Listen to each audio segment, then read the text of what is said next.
Hi, Rita. Good morning, Vivian. How are you? Thank God. Good. No work today? Later. Okay. How's your mother-in-law? Good. Amazing. Amazing. Really amazing.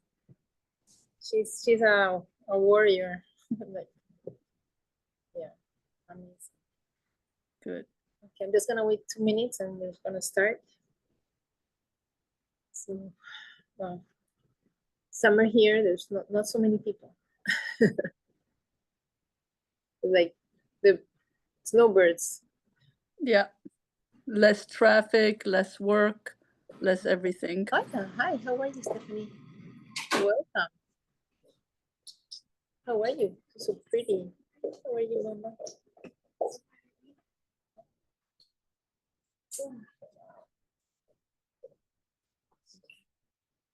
Saying that summer is like, I never know who's gonna come.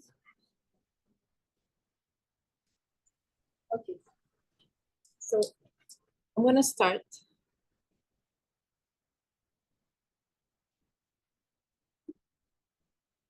So this class has two things going on.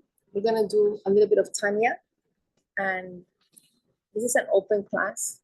Don't think anybody knows more than you, even the teacher. Nobody knows. And then we're gonna do something, a little bit of the Omer. Okay. So Tanya is talking about what's going on inside of us. The Torah tells us on Rosh Hashanah, blow the shofar. On Yom Kippur, don't eat. Fast. On Pesach, don't eat leavened foods. But what happens inside of us? What, I want to do it. I don't really want to do it. It's too hard. Maybe I'm inspired. Maybe I'm not inspired. Like, what's going on inside of us? That's where the Tanya comes in. Okay. Rabbi Yossi Jacobson has a whole series of Tanya that is called The Tale of Two Souls. And it's talking about the two souls that every Jew we have inside. We have a divine soul and we have an animal soul. And the divine soul is a real chip from Hashem. It's like, this is who we really are. This is like the hard disk in a computer. And it only wants to do its mission. It wants to transcend. It wants to transcend. It wants to be the best Jewish woman. It's happy all the time. But what happens is that Hashem has put a second soul in us. And this is the duality. It's called the animal soul, the vital soul. It's really parv. It's not bad. It's just, it's a force of energy, and its whole world is really to sustain us. It's what it really wants to do. It's take care of the body. It's to live, right? That's what makes our heart beat. Okay. Now, what happens is that this energy force, when it touches planet Earth, with all that's going on here, it can turn egoistic. That's where the ego is born. So the tale of two souls is a tale that is happening inside of us, that there's constantly a fight, right? Because we only have one brain, one power of speech, and one action at a time. So which soul is controlling me at each time? That's what Tanya is about, okay? Now, the Tanya takes a little parentheses in these chapters that we're going to study, the 20 to 25. It takes a parentheses, and it goes into a very philosophical approach to how do I connect to God, right? What is God? How can I get myself to serve God if God, I can't see him? And so this is where we're at. Now, what happens is that originally the author of the Tanya was the Alter Rebbe, and each Hasid, each student would go and have a one-on-one with the Alter Rebbe, okay? And this was a time, just like in the desert, we had a one-on-one with Moshe, right? With Moses, our Rebbe. And it was a time of him uplifting us, of taking the best of us and doing away with our lower instincts. And I was thinking, this is like Rabbi Lipskar. We always had, if anybody needed a one-on-one with Rabbi Lipskar, he could, even though Rabbi Lipskar was a very busy person and doing macro things, we could always get a one-on-one. And here was a compassionate, a very, it was, he was a tremendous leader of the Jewish people, but he also could come into our level and comprehend us. And I was saying, how are we going to get that? There can be other rabbis, but a rabbi like Rabbi Lipskar with his warm heart and understanding soul, that is very rare, right? So what happened is that the Alter Rebbe, he realized that the Hasidic movement was getting so numerous that it wasn't physically possible for him to have the individual time with each Hasid. So that's why he wrote down the Tanya.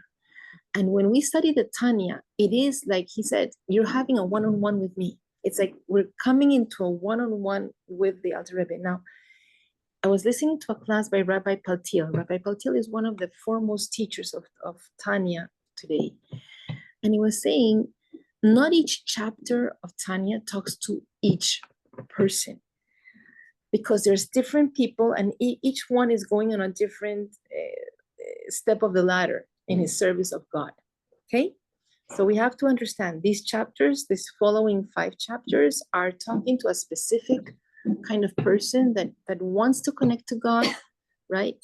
And it's not finding it so easy to do it. Okay, so I'm not gonna, okay. So let's go. This book is a new book that came out, and I love it because I think that children's books or books written for children or like children are amazing. So we are on chapter 20. Okay. Yeah, the page number is 122. Okay, and it's very interesting because it starts to speak about the Aseret HaDibrot, the 10 Commandments, and we are approaching Shavuot. Okay, so what is Shavuot? We're gonna put it a little bit here in the. Okay, here. So what is Shavuot? Shavuot is really the marriage of Hashem with the Jewish people. Right? Hashem came down on Har Sinai, and the Jewish people were around this Mount Sinai, and Moses went up. Okay, and this, the Midrash also tells us that Hashem lifted up the mountain over the Jewish people, and it was sort of a chuppah. This was a chuppah between God and the Jewish people. We married Hashem. Okay, we accepted Hashem, and we said, this is what our marriage is about. Our marriage is about making a home for Hashem in this world. Okay, so Hashem said the first of the 10 Commandments, right? And what is the first of the 10 Commandments, right? I am Hashem, Anochi, right? It starts with an Aleph, right? I am Hashem. I am Hashem. And I am the God that took you out of Egypt, right? I am He who took you, creator of the world, and I took you out of Egypt, right? I took you out of Egypt.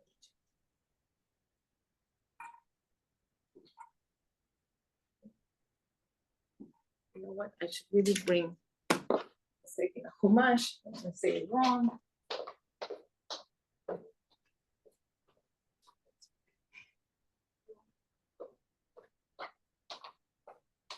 Let's do it by word.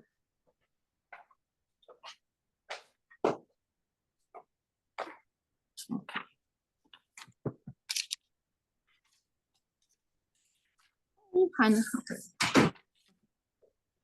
I am Hashem your God, who has taken you out of the land of Egypt from the house of slavery. Okay, so this is his introduction.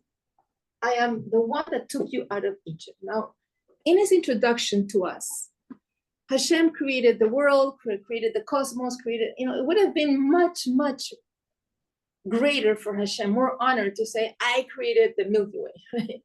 Why did he? introduce himself saying, I am Hashem that took you out of Egypt, because the Torah is made in the language that my human ear can understand. How did Hashem create the sun and the moon and the cosmos? Really, Rashi tells us we're not going to understand. It's beyond us, right? How can Hashem create something out of nothing? It's really beyond us, because our computer, our mind really cannot comprehend that. Okay, we need stuff, we need ingredients in order to make opportunities, which I just went over. Strategic sourcing. The strategic sourcing is available. Okay. Strategic sourcing. Okay. Technology. Yeah. All right. So this is a statement telling us, like, when an adult speaks to a little child, the adult comes to the little child in his language and at his level, and trying to convey maybe a huge idea, but in the way that the child will understand. Okay. Now, what do we see from here? We see that it is said in the positive, right? I am Hashem. This is a positive. Okay. And they tell us that Hashem spoke the first commandment, and he spoke all the words at once. Again, how could Hashem speak all the words at once? When I speak, I can say one word and then another word, right? It's one at a time. But this is God. Hashem spoke all of it at a time, which means he gave us like a lot of his energy. Now, what happened to us, the vessel, we are a vessel, he is energy. We couldn't contain this tremendous energy. And the sages tell us our neshama, our soul, literally jumped out of our skin. We died. Okay? Hashem had to revive us with the dew that he will revive the dead at Tehiyat HaMeitim, at the revival of the dead when Mashiach comes. So not only that, we jumped our bodies, like when a person is electrocuted, right? If you put your finger on the electrical outlet, if you're electrocuted, the body will jump. So we jumped 2,000 amot. Hashem had to revive us, okay? And then he said the second commandment. What is the second commandment? The second commandment is, you shall not recognize the gods of others in my presence. No idolatry, right? And what does he says? You shall not make yourself a carved image, nor any likeness of that which is in the heavens above, or the earth below, or in the water. You shall not prostrate yourself to them, nor worship them, because I'm a jealous God. Okay, so this is the second commandment. Now, what do we see? First commandment is said in the positive, and second commandment is said in the negative, right? Today, in psychology, they tell us use positive language, right? Okay, all right. Again, Hashem spoke the second commandment all at once. Again, so much energy came into us. Again, our bodies jumped, our bodies died. Hashem had to revive us. And then what did we say to Hashem? Hashem, so much excitement for one day, we can't take it anymore. So from then on, we said to Moses, you please, you're going to be the mediator between Hashem and us. Hashem will speak the third and the fourth and the other commandments to you, and then you will relate them to us. Okay? Because you can absorb this energy, but we can't. We die each time that Hashem speaks to us directly, right? What does the Torah says? No man can look at my face and live. It was too much energy. That's why there's a whole, in Tanya it is explained, in order for Hashem to create a world, he had to put himself through a process. It's called tzimtzum, okay? Tzimtzum, which is a process of contraction. He has to contract his energy, because like if there's like a nuclear reactor, let's say a city is being energized by a nuclear reactor, right? I can't power my TV set, plugging it into the nuclear reactor. What's going to happen to it? It's going to explode, right? I need to contract that energy source from the nuclear reactor into something else until finally I can have an outlet, an electrical outlet of 220 volt or 120 voltage, and then I can plug in my TV set or my hair iron, right? Otherwise, it's going to explode. And oftentimes, this is what happens to us. We take something from this country to Israel, we plug it in, right? And it's 220 voltage there, and it explodes, right? It damages. Are we together? Hashem had to contract himself through a process of what's called tzimtzum. That's how he created this world. That's how he created people and existence, creation. Okay, he contracted himself. He's here, but we can't see him. Okay, all right. So what does this mean to us? It means that the first commandment was said in the positive, and the second commandment was said in the negative. And our sages tell us that the reason that Hashem did not have to speak the other 8 commandments is because all the positive commandments are contained in the first commandment. So there's 248 positive commandments, and all the negative commandments are contained in the second commandment. So there's 365 negative commandments. If we add this number up, what do we get? 613. 613. And there is no waste in Hashem's world. There's absolutely, we used to have a kosher restaurant, and our kosher restaurant, the chef and the partner, he was born in Italy. He was a real bred and born chef in Italy. He had started from the bottom up in Italy. And as a good European, there was no waste in that restaurant. Absolutely. Like from the chicken, from the bones, he would make something. From the skin, he would make another thing. From the man was like absolutely creative, but there was absolutely no waste in that restaurant. Only Europeans. I mean, here, it's not like that. Okay. Anyways, so there's no waste in Hashem's world. Okay. If the first commandment, said in the positive, contained all, today, also Rabbi Patil explains, we can explain this because today we have the concept of a chip, right? A computer chip. In a little computer chip, you can have the whole Encyclopedia Britannica. Right? 30 years ago, you needed like to buy all these encyclopedia. There was so many, and where am I gonna put it? Today, in a little microchip, you can have more than that, right? In this first commandment, it's like a microchip of all the positive. In the second commandment, it's like a microchip of all the negative. So it would have been superfluous for Hashem to speak to us the other commandments. Okay? Are we together? All right. So the first 2 here, page 122. The first 2 of the Aseret HaDibrot of the 10 commandments include the entire Torah, since the commandment I am Hashem, Anochi, contains the instructions to fulfill all 248 positive mitzvot, and the commandment you shall have no other gods warns against all 365 prohibitions. Okay, so Hashem starts 122. Hashem starts the 10 commandments. Ladies that are in the college, please turn on your cameras. Okay. So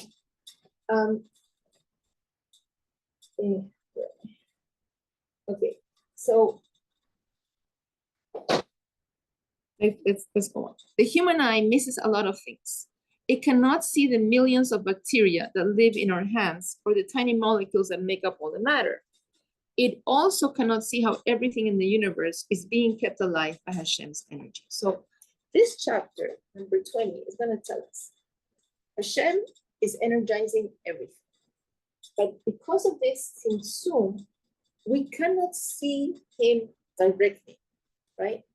Rabbi Manis Friedman says that's why little children, what is one of their favorite games since they're very, very little? They open and close drawers, like they open a door, they close a door. It's like they're looking for Hashem. It's like instinctively, you know, and as we get older, we play hide and go seek. It's one of our favorite games. Spiritually, that's because we know Hashem is hidden and we're trying to find him in some spiritual way. Okay. Hasidus teaches us that the reality we witness with our eyes is not the true reality. So I see in life, I see a book, I see a desk, I see a room. The Alter Rebbe, when he was about to pass on, when he was in his deathbed, he asked, I think it was his son or the Hasidim around him, he asked them, what do you see? What do you see like here on top? And they said, we see the beams of the room. And he says, I only see godliness. I no longer see matter. We see what we're getting at. It's like, what is behind the scenes? What is energizing this world? This is where this chapter is going. Like, not to take life at a face value. Now we're talking about things. What about when events happen? Right? Events happen.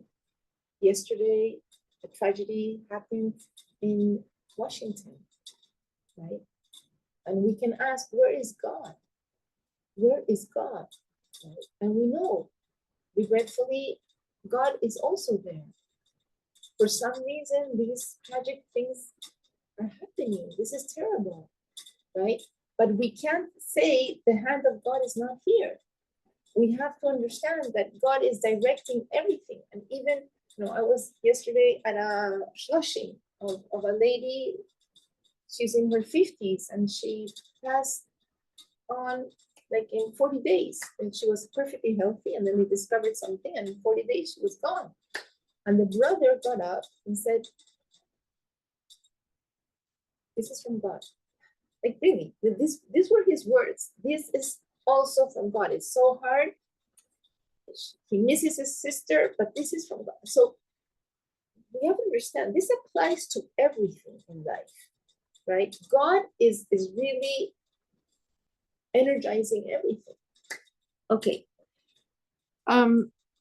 Okay. So Hasidus teaches us that the reality we witness with our eyes is not the true reality.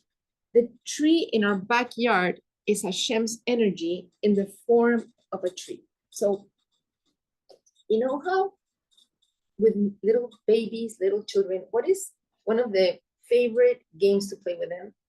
It's peekaboo, right? So the mom goes, you know, peekaboo, and the baby smiles. But what happens when the mom goes like this? The baby thinks my mom is gone. The baby can't realize, you know, the hands that are covering my mom's face are my mom's. My mom has not left me. And there's an experiment by a psychologist, it's online, and she says she wanted to test this with her little baby, and she left her hands for too long of a time. So what happened to the baby? It started to get anxious to the point that the baby started to cry because the baby literally felt my mom has left me, right? So we have to understand life, existence is a game of peekaboo, and it's a game of perspectives, because from our perspectives, we're not seeing God, and we think Hashem is not here. From his perspective, he is everywhere, right? Because this is his hands, and this is his hands, and everything is his hands. So he has not left us. It's just a game of perspective. From which perspective am I seeing it? What is Avodah Hashem? What is the service of Hashem? The service of Hashem is to keep on looking for him and not to forget, right? And to look for that truth and not to take life just at face value or at this value that is not really real, right? So there's a story with one of the Rebbes when he was a little child, and he went crying to his father, and he said, I was playing hide and go seek with my friends, and my friends stopped looking for me, and that hurts. And his father said, and how do you feel Hashem feels when Jews stop looking for him? Jews forget about Hashem, and they stop I always see it as a game of connecting the dots. It's like connecting everything that happens in my life. Ultimately, it's coming from Hashem. We can't forget that. Okay, it's true that we aren't able to visually experience this fact. Our eyes are limited to seeing only the most superficial layers of the world. So, our eyes and our mind can fool us, right? Oftentimes, what we see is not really the reality.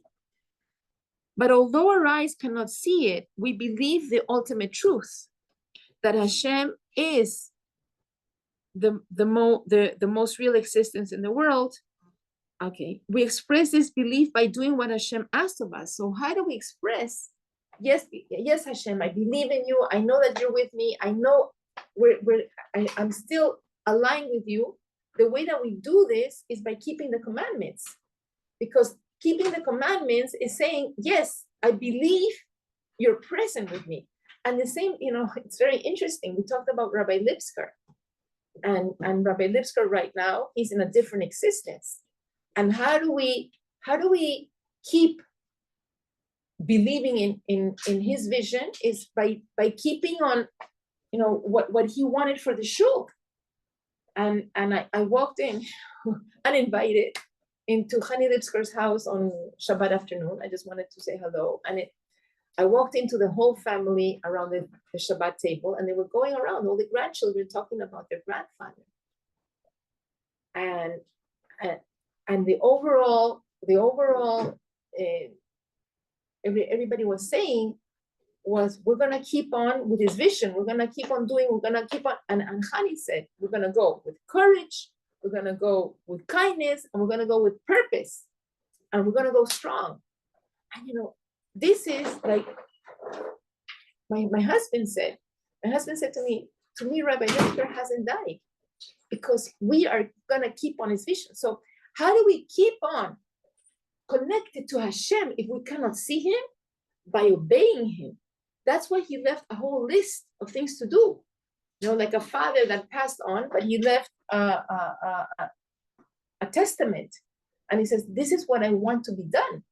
So when we keep to those words, we adhere to that will, we're keeping connected to him. Okay? All right. But although, okay, we express this belief by doing what Hashem asked of us. Each time we do a mitzvah, we're essentially saying, I believe that Hashem is the most real existence and the only authority in this world. We understand. You see where the Tanya is coming from? What the Tanya is trying to do in this chapter is trying to tell us how to connect to Hashem, how to connect to Hashem in a world where we can't see him with our eyes. And we're, I think of our generation as being overstimulated by physicality. We're people that have been so stimulated by physicality. We're used to like so much physical, we're used to seeing everything on TV, on the news, and that we think, if I see it, then it's true. If I don't see it, I don't know. But we're talking about spirituality. So the Tanya is telling us, wait a second, there's another level in life. Not all of life is at face level. There's another level. Take a time to think about it and understand. That's why Hashem gave us a mitzvot. And what do we do on Shavuot? We're celebrating this. Shavuot, we're celebrating Hashem. You left us a legacy, even though you created this world. And why did hide and go seek in this world? Why did Hashem have to create a world where he's not openly revealed in this world? Why? There's a purpose. Because if not, we would be robots. We would be angels. There would be no bechira. There would be no power of choice. There would be no emotion. Well, yeah, because who's going to do something out of line if Hashem is looking at you openly? Nobody. So there could be no power of choice. And there could be no humanity. That's why Hashem is really, it's like a gift to us. but we can't be in that gift and forget about it. All right, so I believe each time we do a mitzvah, we're essentially saying, I believe that Hashem is the most real existence and the only authority in this world. And later on, we're going to discuss more about what does it mean, no idolatry. There's different kinds of idolatry. There's thinking about Hashem is the God, but he's the greatest of the gods, and the other ones have some power. No. He is the only God. What does it mean? And there's a whole dissertation of the Rebbe speaking about Hashem, that it's not just the creator of the world. He is the master of the world. And master is not just that he created the world. Master is that he is conducting the world, like a conductor of a symphony. He's managing every second, every millisecond, there's nothing in my life that could happen that is not tailor-made for me by God. That is the master of the world. And to think anything but that is considered idolatry. Imagine that. Like if I believe, yes, Hashem created the world, but I don't know if he's in every single detail of my life, that constitutes idolatry. Because that's giving power to something other than God. And Hashem is the only energy, is the only thing that's really activating. All right. On the flip side, on the other side, when someone does an avera is going against his will. And he has told us, this is what I want. And avera is exactly doing something against his will. It is like they are saying Hashem is real, but the world is also real. So it's saying, yes, Hashem is real, this exists, but there's another reality also. Where did this come from? So this came from the ego, because Hashem has given us already our plan, our to-do list for our everyday. But you know what? I have my own idea of what I want to do. So it's attributing, yes, this is true, but there's another reality. So this is one kind of idolatry. Okay. Hashem is real, but the world is also real. There is a space where Hashem isn't the only important thing. Are we getting it? The Zohar says that anytime we do a mitzvah, we're fulfilling the commandment of believing in Hashem. Anochi Hashem Elokecha, I am your God. And every time we do an avera, the opposite, we are violating the commandment not to serve avodah zarah. So, sometimes we think of idolatry of actually bowing down to an idol, but it's much more subtle than that.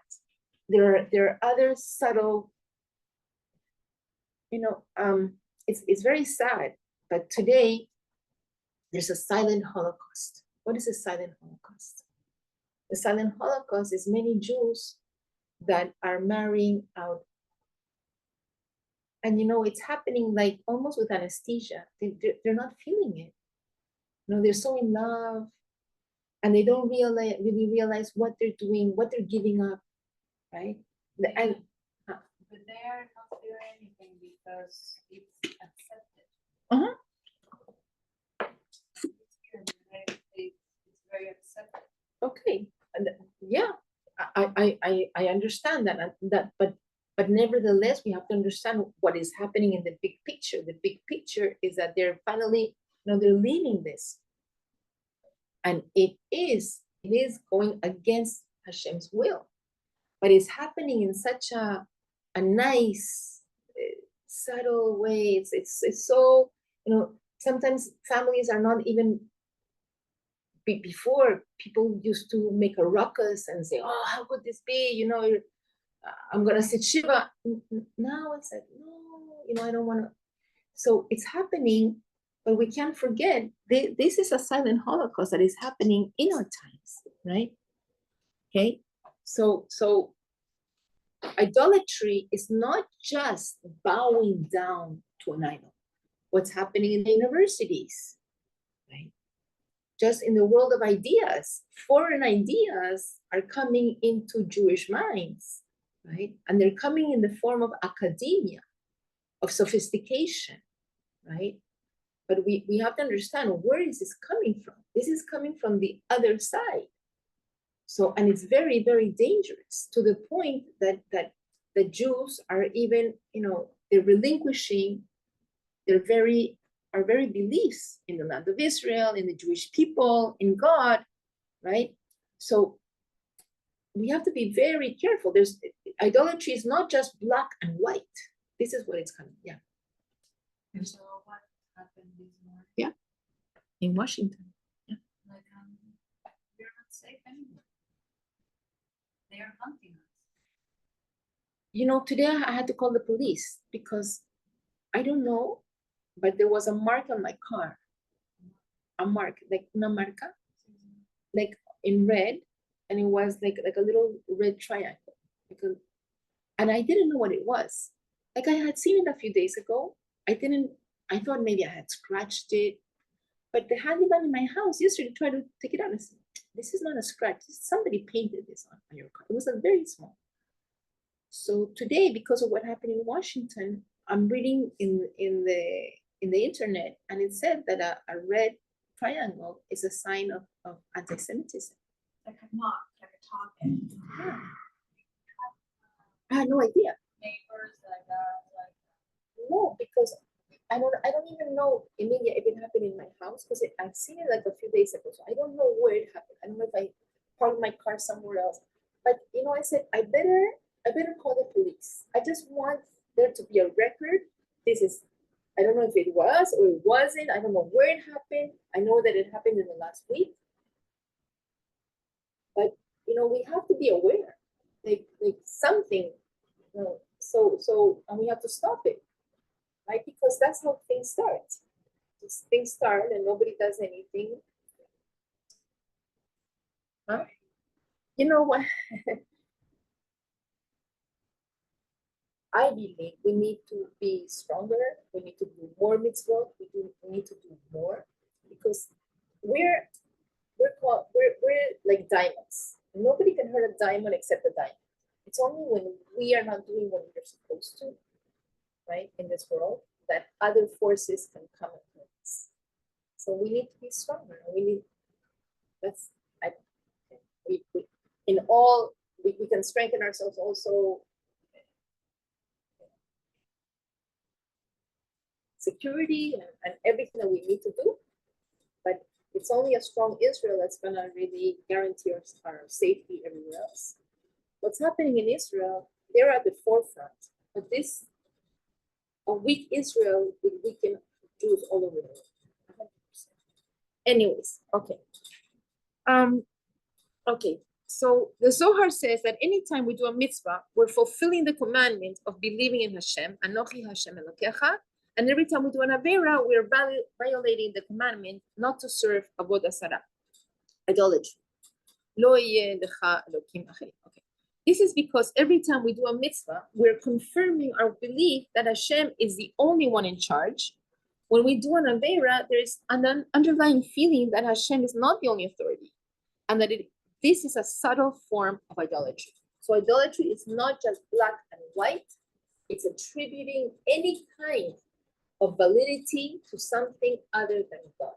So, you see, this is what's making us aware how important it is for us to fulfill commandments. Because sometimes we who cares? Yes, I'm not gonna do the Shema 9. I'm too tired. All right. Let's go on a little bit. Equally important. It says, don't sit and compare the mitzvot of the Torah. In fact, what seems to be least important and what appears to be most severe are all equal. So it's still talking about, there's 613 commandments. So we can say, oh, this one is more important. This one, Yom Kippur, I'm going to be in shul, but just Shabbat, I don't have to be in shul. So we can attribute certain mitzvot more important than others. But we don't know. We don't know. And plus, we don't know which mitzvah our soul came into this world to do, because our souls are recycled. we have come many times into this world. Unless we're a big tzaddikim, our soul has come into this world until it fulfills all those 613 commandments. So we don't know which mitzvah we really came to do in this world. In fact, what seems to be, okay, although there may be differences in reward and punishment for the mitzvot, on a deeper level, they are all equally important. Every mitzvah is equal the will of Hashem.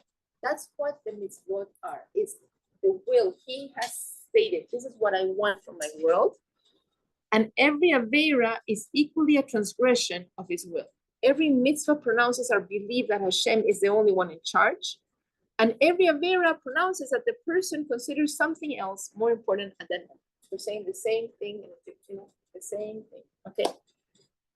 Why do we read the first parsha of the Shema, containing our acceptance of Hashem's unity, and only then the second parsha about fulfilling mitzvot? The answer can be understood through a mashal.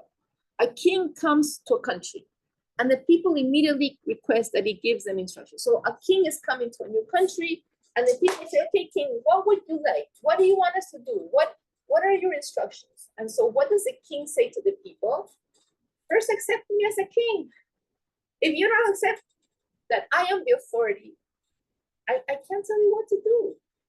So the Shema is structured in that way. Shema Israel first is acceptance of the unity, that he is all powerful, that he is, that's what we're saying, that he is everything. And then we can say, okay, and then we're going to fulfill his commandments. Now we're going to accept your commandments in every part of my life. But unless we really, that's why Hashem is not just God in my kitchen. So I have a kosher kitchen, but I can eat not kosher outside. That's saying like Hashem is only the God in my kitchen. He's absolute God in my kitchen, but not outside my kitchen. That's not God. That's my interpretation of God, but that's not God. There was a rabbi that this man said to the rabbi, I don't believe in God. And the rabbi said to this man, that God that you don't believe in, I don't believe in either. Because you're looking for a God that fits into your little mind. And God is beyond that. So that God that you're looking for, that's going to fit, that you can understand in your little mind, I don't believe in him either. Okay, so the answer can, okay. And the king responds, first accept and pledge your allegiance to my authority. That's Shema Israel. Then you can accept my decrees. Following Hashem's commands is an expression of our acceptance of his authority. Okay, one more here, no middle ground. You will stray and you will serve other gods, the pasuk tells us. So no idolatry, because if not, you're gonna go and you're gonna serve other gods. These words hint that there is no middle ground. As soon as we deviate even slightly from the absolute rulership of Hashem, it is equivalent to serving avodah zarah. So that's what we have to understand. Idolatry is not just, once I think it was Bangkok, and very modern streets, but in the corners of these streets, even like where houses were, you would see like in the corner, they had these little, it was like a doll, and then they would have like either flowers or candles, and it happened a lot. And even we were going to this very sophisticated shopping center, like state of the art, and right before it, they were like dancing, these beautiful dancers around this statue, and I asked, what is this? And they told me these are the idols, like in this very sophisticated. So somehow we think, that is idolatry. That I'm never gonna do. I'm never gonna make an offering to that statue. But here they're telling us, no. It's not only that. It's when we attribute any kind of force or any kind of validity, or we deviate from what Hashem wants from us, that is a kind of idolatry. Okay. And Okay, and the last one here. Just as Hashem was the only existence before he created the world, the same is true after he created it. Although to us the world seems to exist, Hashem is still the only true existence. That is because our world is not a separate existence from Hashem, but only another expression. What we said about the mother playing peekaboo, Hashem has not changed. It's his hands that are, we can't see his face openly, but creation, the world is still him, right? It's just a game of perspective. We can't see him. He can see us because we are part of him. Okay, so he has not changed. Creation has not changed. In fact, the Tanya in later books, in later chapters will tell us we exist while Hashem wills us to exist. While Hashem speaks, we exist. He wills us every millisecond to exist, we exist. Okay. All right. So I'm going to leave it here. I'm going to leave the Tanya here. And we're going to go into our dance of the Omer. Okay. And this is one of my favorite parts of the Torah, the Omer. So what is the Omer?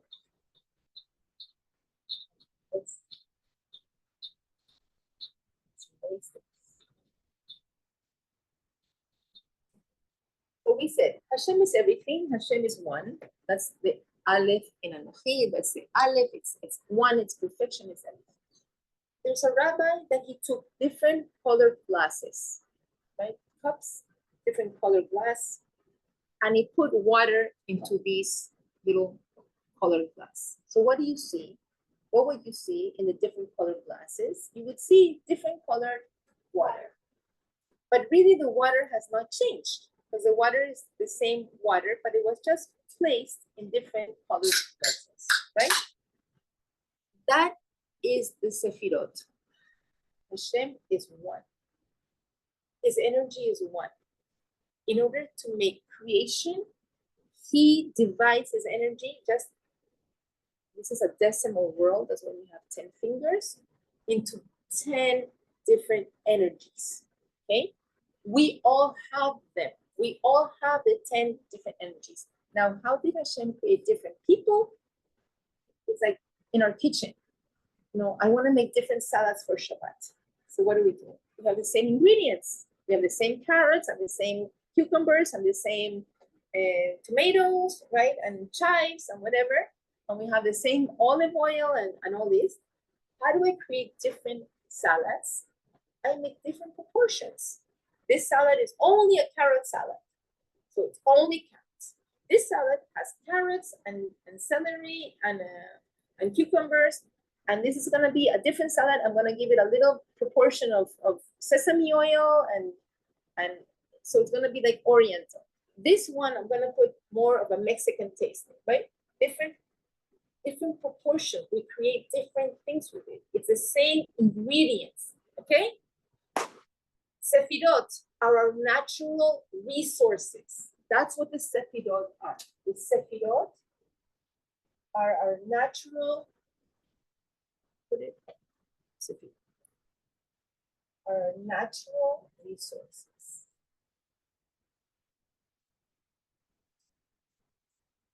We all have them different proportions. What is the counting of the Omer? It's a chance for us to meditate, to think about, to evaluate how are these natural resources in me being utilized? Am I utilizing them in a correct way? Do I need to sharpen them? Do I need to tighten them? Do I need to loosen them? Right? Because natural resources we see in every country.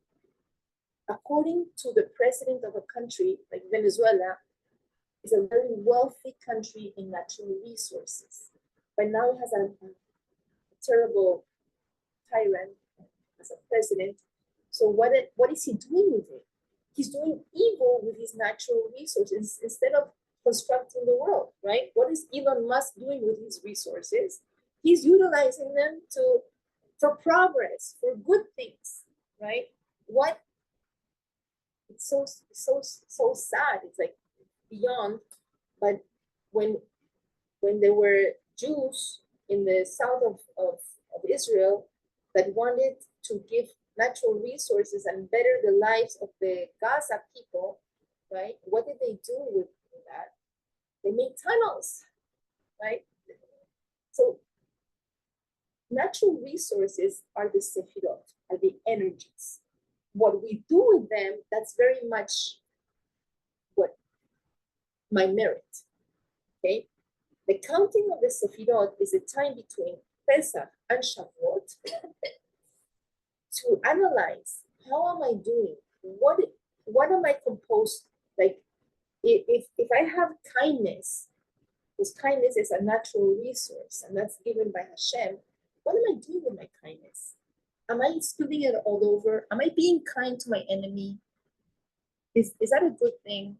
Maybe I'm being too kind when I have to be. The Rebbe says, when you're kind, when you use chesed, when you have to use gevura, when you're kind, let's say to a child, you're permissible. Yes, you can stay up at, anytime you want, tomorrow you have school, but okay, you're gonna stay till 10 o'clock. Go ahead. You're being kind. What's gonna happen when he wakes up in the morning? Now you're gonna have to be severe. Wake up, come on. That's what I used to do with my children. Come on, get up. We're not gonna make it to school, right? No. Yes. Now, the Rebbe says when you should have used gevura, I should have told the child it's 7 o'clock, 7:30, you need to go to sleep now.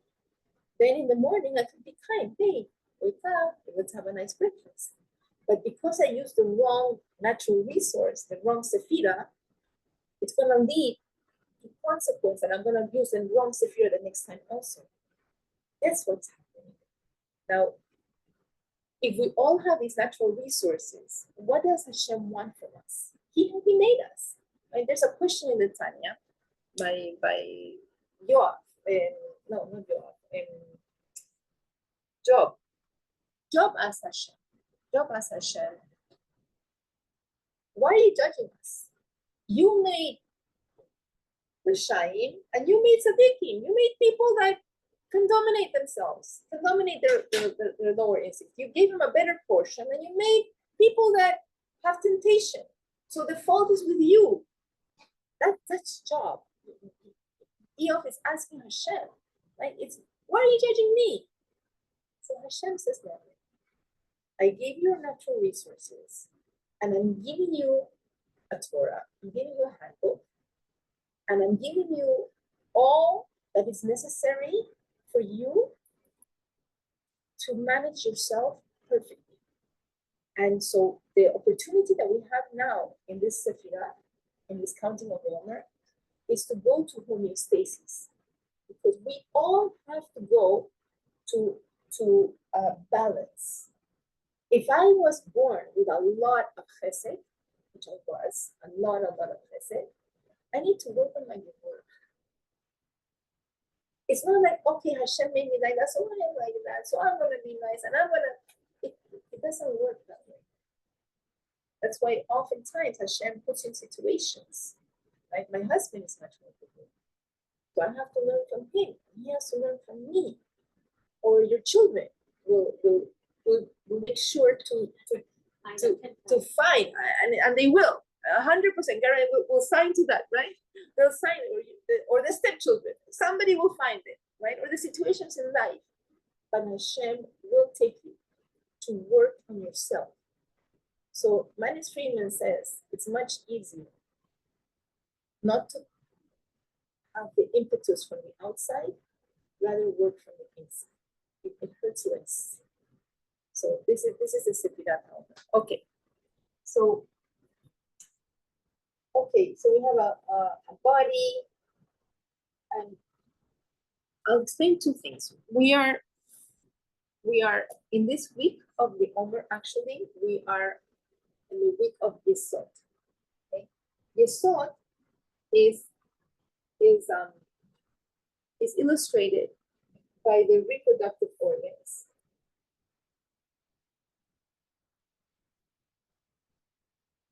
This is Yesod. And yesod is the ability, what happens through the reproductive organs? We have the ability to actually connect deeply with another human being to produce a child, to produce one element, another element, and together deeply we produce a third element that neither of us can produce by ourselves.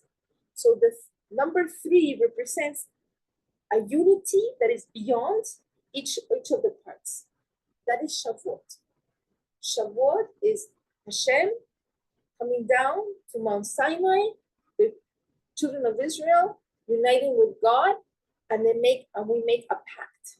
The pact is number 3, is something greater than each of the parts. So that's why through Yesod, now with the pact with Hashem, a Jew is willing and wants to even give up his life for God. Now, we started this class saying, my animal soul, its main raison d'etre, the reason of being is survival. So how could I get to a point where I want to even give myself up from Hashem, because the Yesod is greater than each of the parts. The Yesod takes precedence. Okay, this is the chuppah. This is why marriage, the entity of marriage, is, you know, maybe I'm not so satisfied. Maybe I have a bad day. Maybe, but you know what? The marriage is greater than the whole, than each of the parts. Okay, a child was in a bris yesterday, right? A little child now comes into the bris. A pact. The pact now has gotten him to a level that he couldn't do it by himself. It's greater. Okay? Just so we know, even a man and a woman, when they're together deeply in this intimacy, they produce souls. When that soul has a body, it's called a child, but nevertheless, they're producing souls. Okay, so Yesod is the unity of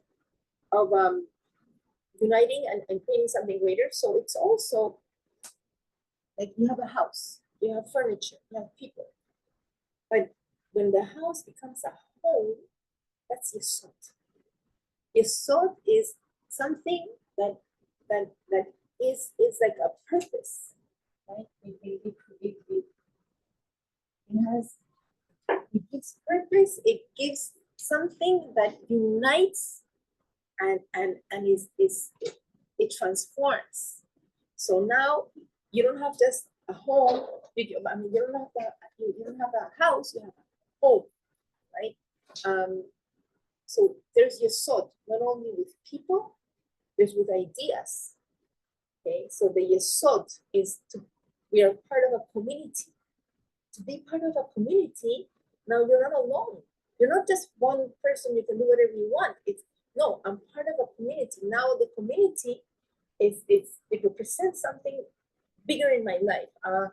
A soldier signs up for the army, enlists in the army. That's Yesod. Because now it's not just a regular person. Now he went into something that is greater than him. He's willing, again, to give up his life for that, because this is the Yesod.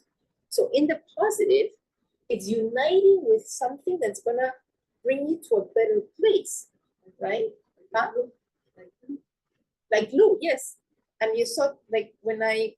Like you had the pictures. Yes, the There was picture. a glue picture. Yes, the glue, yes. And also an egg. Like an egg is Yesod. Because you're making a hamburger, but unless you put the egg, it's not gonna like stick together. It's something that makes it stick. So I could stick to something that is positive, right? Which is like a family, a community, a good job, right? It's bringing me to a better. I just thought it's the unity with the Rebbe, the Yechidus. He said when you go one-on-one with a Rebbe, it's Yesod. It's a time that it's a unity with soul to the Rebbe, and it brings the best out of you, right? What happens in the negative? In the negative is I could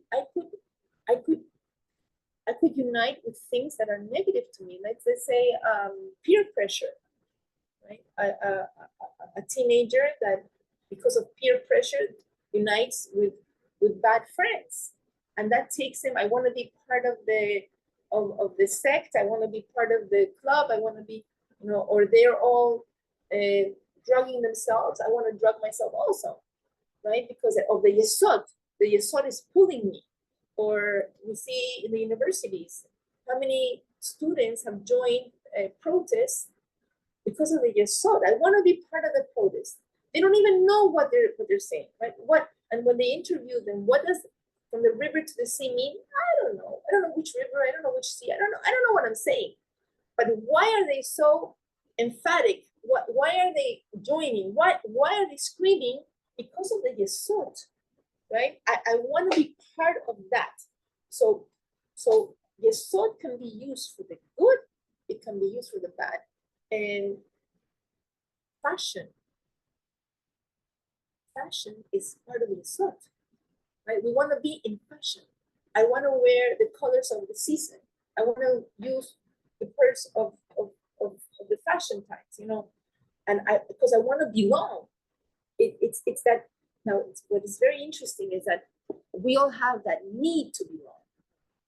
So that's the natural resource. It's not like, oh no, I'm not gonna be influenced by anybody. I don't need to belong. I can live alone. It's not true, because there is a part of us that is yesod.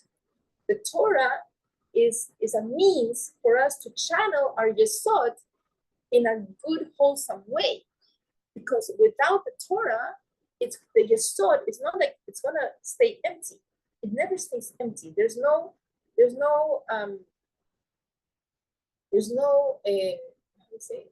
empty space there's no vacuum in space. It's gonna get filled up, but it's gonna get filled up with a yesod that is negative. Okay, that's why Rabbi Manis Friedman, Rabbi Twersky says, Shalom, he says, what is the opposite of purpose? What is the opposite of purpose? It's addiction.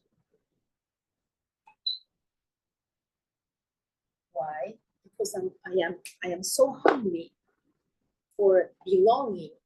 I need to belong to something. I need something that it's this yesod in me that is searching for this something, that when I have no purpose, no higher purpose, it goes into addictions. And that's why the opposite of addiction is not austerity.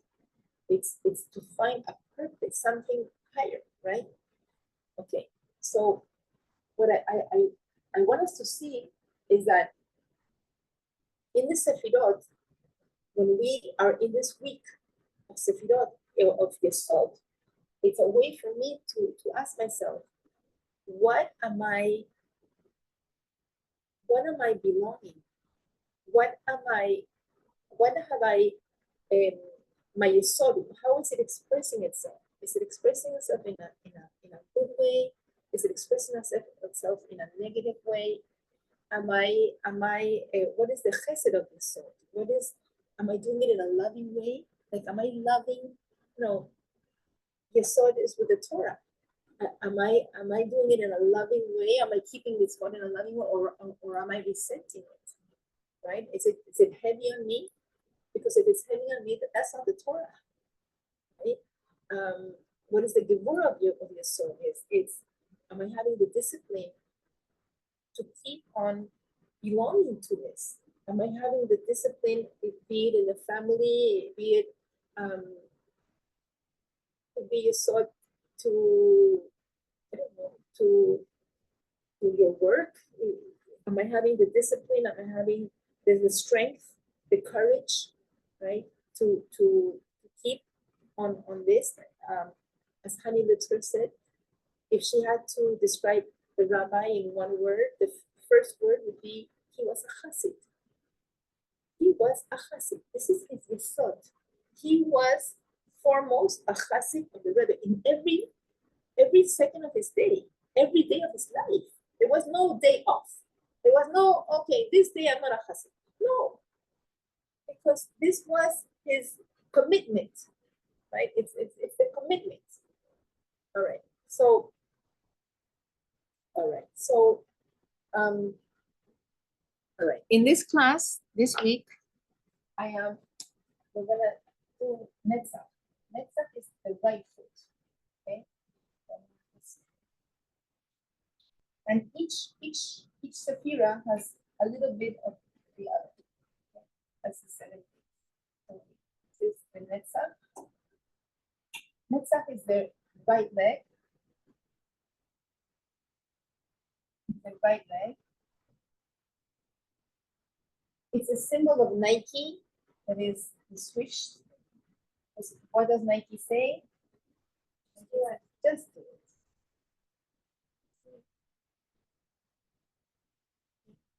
So this is also a natural resource of us. We all have Netzach.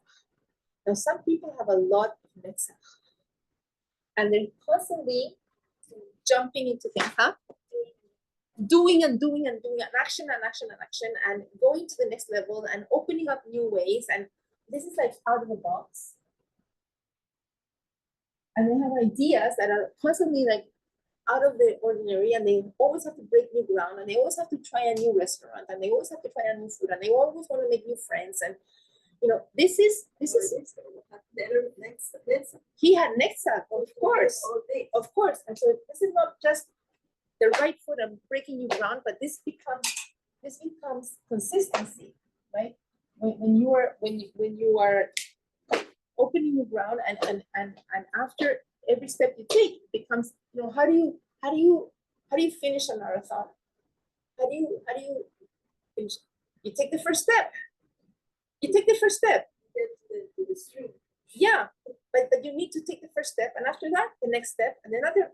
I remember one of the first half marathons that I did, that I ran here, and by mile, I think number 9, my knee was killing me. It was like killing me. But I said to myself, I'm not going to stop. You know, and every step was like, Vivian, just one more step. You can do one more step. So this becomes a victory. That's how this becomes victory. Okay. Now, this also can become a daredevil.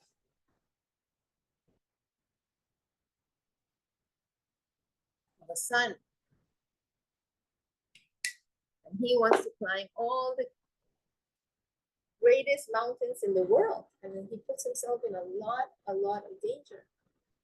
And it's his Netzach inside of him that, you know, he needs that challenge. This is a challenge, and it's his Netzach that is super strong in him, right? So now what happens? This also can become a daredevil. And in the negative, what happens? I can be jumping, you know, people that can't get married. It's like they jump from one girl to another girl and another girl. This is also from Netzach. And they can't, like a butterfly, you know, like, because they can't settle down, and they're just, you know, or they're one marriage and another marriage and another marriage and another marriage, because this also comes from Netzach. It's Netzach in a negative way, right? Or I can't make a decision, you know, I just want another one, and I need to try another one, I need to try another. Yeah, there's also impulsivity. Yes. Yeah, but you see, this comes from the right side. And the right hand is chesed, which is also opening. You know, I'm just opening myself, and it comes from the brain also, that is chokhmah. It's just opening up to their known, right? But it's manifested in my right leg, which is I'm putting it into action, and I'm jumping into it. So it could be used in a positive, and it can be used in a negative. So the week of Netzach, or now we're studying Netzach, is to look, how am I doing? Maybe I have a little bit of Netzach. I don't have so much a desire. You know, I had a neighbor years ago. He would eat meat and potatoes with meat. And one day I asked him, why do you always eat the same thing? He says, isn't it good? What can I answer? Yeah, it's good. Because very little Netzach. So they can wear the same clothing, and they have their 3 friends and their whole life, and they're always like this, and and they don't need more. And then you need like to pinch yourself. It's a big world out there. Go and see it. But you see, so Netzach, a person can doubt themselves and approach themselves and say, wait, how's my Netzach going? Is it all over the place? Is it in a good place? Am I using it? Am I, is it going in a good way? And you have the discipline, the gebura, to the force to carry it through, right? And overall, remember that the last Sefirot is Malchut, which is dignity, which means in everything that I do, I need to always do it in a dignified way to me and bringing dignity to the world. Because that is the ultimate Sefirot. This is where we're all going. Okay, ladies, thank you very much. Hope you enjoyed this. Thank you, Vivian. I hope you enjoyed, Stephanie. Thank you so much. I hope you enjoyed, Rita. And everything. Yes, very much. Thank you. Thank you, Vivian. Thank you.